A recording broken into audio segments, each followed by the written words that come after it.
So we'll go on to number 8, and you're already up here. And we have one recusal, I believe. We do. Through the mayor, I live in the area, so I will be recusing myself. We'll get you.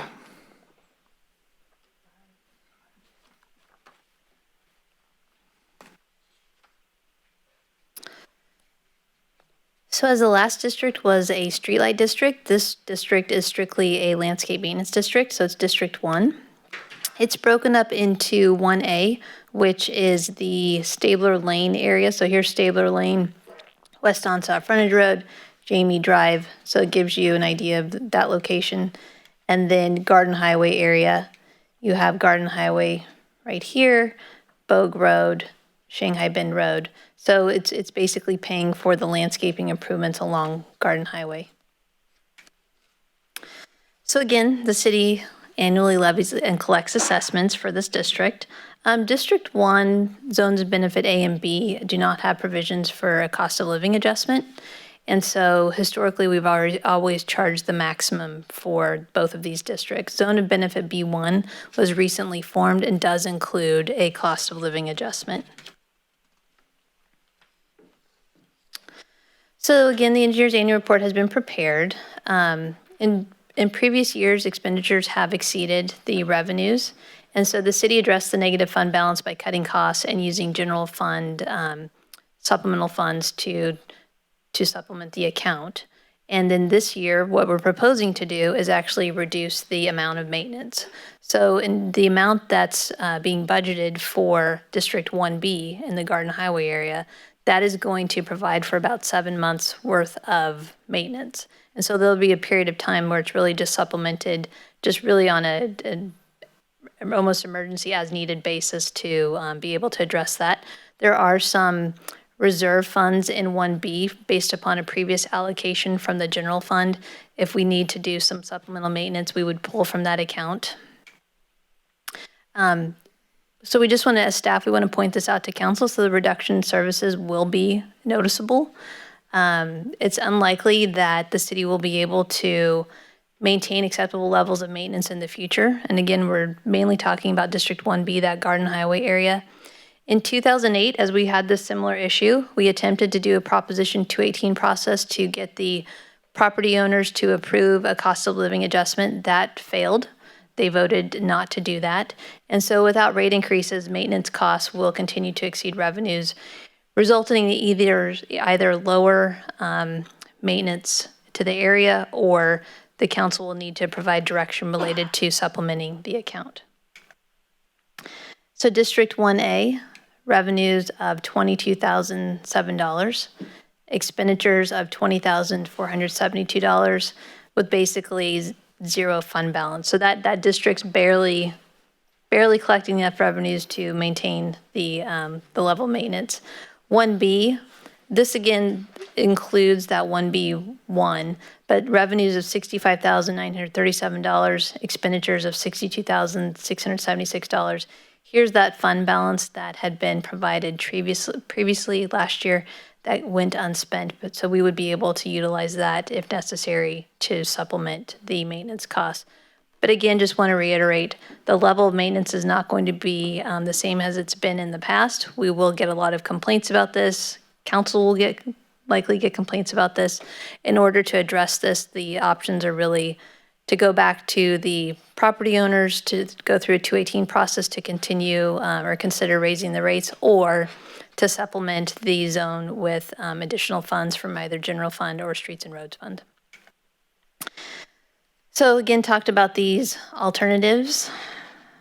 And I just want to note out number 3. So council may direct other funding sources to supplement the district revenues. Over the last 5 fiscal years, the average expenditure dollar amount as zone of benefit B was approximately $100,000, with revenues being approximately $65,000. So there's a significant gap there. And that's 1 year? Yes. All right. So the recommendation is to adopt the resolution describing improvements and ordering the engineer of work to file the report, resolution approving the engineer's report, and then a resolution of intention to order improvements, and then set a public hearing for August 18th at 6 p.m. And I'd be happy to answer any questions. Questions? All right. Diana, is there a community member or a couple community members who might live in that area who are aware of the impact to their service level based on the, not raising the rates? Any idea? Not that I'm aware. I mean, 2008, that's a long time ago when we attempted to do that. And I have to say that, this contract is administered through Parks, and the maintenance contractor's done a good job in terms of doing the maintenance. And in previous years, council has supplemented the district with additional funds, just recognizing based upon the fiscal situation that we're currently in, it's difficult to come before you and request an additional $35,000 of general fund to supplement this district. So which is the reason why staff was looking at just reducing the maintenance within that area, but just recognizing that we will get complaints associated with that, and we might need to revisit that at some point during. Right, it has been 12 years. And do we have any idea, $35,000 gap, any idea what the increase would be per household? No, I don't. No idea? Okay. I would ask if we're going to move forward a little, very little. I think 35 divided by, I don't know, several, 100 homes. If in the interest of moving forward, I would like to ask that we put a little more effort into advertise the public hearing for those folks to come forward and, let them know what they're looking at. They might not even have a clue, because it has been 12 years. So we can maybe have a dialogue with them at that point. Anybody else have any other ideas? We get the word out for folks? Sounds good. We probably advertise it anyway, but maybe a little bit more extra so we can, hear what they have to say. I mean, it's going to be next to nothing. I'm thinking probably not even $20. Yeah. So, a year. $2? Yeah. Okay. It's still a 218 deal though. Yeah. I have Kevin texting me, Kevin Bradford. Thank goodness for technology. Yes. When it works. The district is currently at $29.50 per assessment. It would go to $50 per year. Yes. A little more than 20 even. Okay. Thank you, Kevin. Yeah. Yeah. That was my guess. Okay, so it's quite a bit more. All the more reason to get the word out for folks because they will get complaints, and if they don't know it's coming, legitimate complaints, and which of course translates to staff time and whatnot. Grace, you have a comment? Through the mayor, yeah, I agree with you with the public notification. I think that the public hearings and any subject matter that my experience in the last year and a half, I know we follow the protocol. We do due diligence. I'm confident of that, of our staff doing that, and I appreciate that. I have also brought up those concerns with other items where we need to have a stronger way to connect to the community so they have an opportunity to let us know. In particular, where their own cost may double, and I think that's even more reason to make that effort. We do have the emails that are sent out, right, that we have that newsletter that most people, if they're signed up, they get that newsletter. I read it. But then again, on the council, you want to keep up on all these things. But if there's a better way to do this, we even have the texting services because we use that during right, some of the COVID time earlier for businesses. I think that we can make an effort. Can't we just target a specific area and send out information directly to them based on some of that technology that we have? Right? So I would suggest some of those things. Thank you. No, I just kind of thinking long-term here. I mean, we're really going to be looking at outreach now, but we're really going to have to revisit this October, December, January, after we know what the physical impact is to our budget.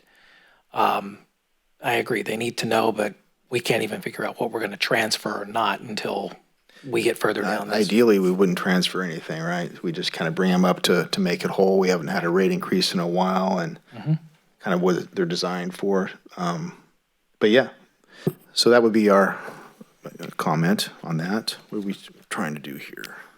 And also that part of the community, it's all shrubs and trees. There's a lot of work to be Yeah, so that done. takes a lot of work to maintain those. Okay. Who's our contractor for that particular? Landscapes by Stencil. Oh, Stencil, okay. So I get, I get to see them all working a lot. All right, so we can still do staff's recommendation under item number A, and then we've had some feedback for you all for item number B. Do we have public comment? Yes, we do. Thomas Burns. I travel that area all the time, and the company doing the job is doing a good job. They're always on it. And his second comment said, I am willing to pay a little extra, but you did not expect to hear that from me. And then Karen Hess made a comment, just if you own property but rent it out, how do you vote? But then she said, sorry, on the question of voting, so. She's more than welcome to come as a property owner. Anybody can come. So that would be, what's the date on this one? August 18th at 6 p.m. Okay. Do we have any action? Through the mayor, Yep. staff's recommendation, adopt the following resolutions to continue the maintenance district, pursue the Landscaping and Lighting Act of 1972 through 3 categories, and B. Second. All right, we have a first and second to approve. All those in favor? Aye. Aye. Aye. Aye, and opposed? None. All right. Can Manny or Grace please go get Mark?